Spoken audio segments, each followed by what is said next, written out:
নমস্কার, আমি জয়ন্ত ঘোষাল বলছি। 22তম বইমেলা দিল্লিতে, অর্থাৎ আবার আর একটা বইমেলা। এবার বেঙ্গল অ্যাসোসিয়েশন নিবেদিত আমাদের দিল্লির প্রিয় বইমেলা অনুষ্ঠিত হতে চলেছে। দেখুন, এবার কিন্তু ঘটনাস্থলটা আলাদা। 5 নম্বর অশোক রোড। এই 5 নম্বর অশোক রোড শুনেই আমি খুব উত্তেজিত। তার কারণটা হচ্ছে যে 5 নম্বর অশোক রোড, যেটাকে ওখানে অশোকা রোড বলা হয়, এই 5 নম্বর অশোক রোডটা ঐতিহাসিকভাবে খুব বিখ্যাত আমাদের কাছে অন্তত।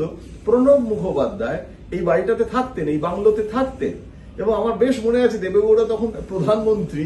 একবার প্রণব বাবুর এই বাড়িটা দুটো গেট ছিল, দুদিক থেকে কর্নার প্লট, তো ওটা একদম অন্ধ্রভবনের ঠিক উল্টো দিকে, দারুণ জায়গা, ইন্ডিয়া গেটের কাছে। এবং সেই বাড়িটাতে হঠাৎ বসে আছি ওনার অফিস ঘরে, দেবেগৌড়া আসছে। কোনো আগে থাকতে কিছু বলে রাখেননি, দেশের প্রধানমন্ত্রী। তখন দেবেগৌড়া এরকম করতেন, এর বাড়ি ওর বাড়ি চলে যেতেন। একটা কৃষক প্রধানমন্ত্রী, এরকম একটা পারসেপশন। যাই হোক, তো সেই বাড়িটাতে কত স্মৃতি এবং দারুণ বিরাট লন। এবং আরো মজার একটা ঘটনা বলি, ওই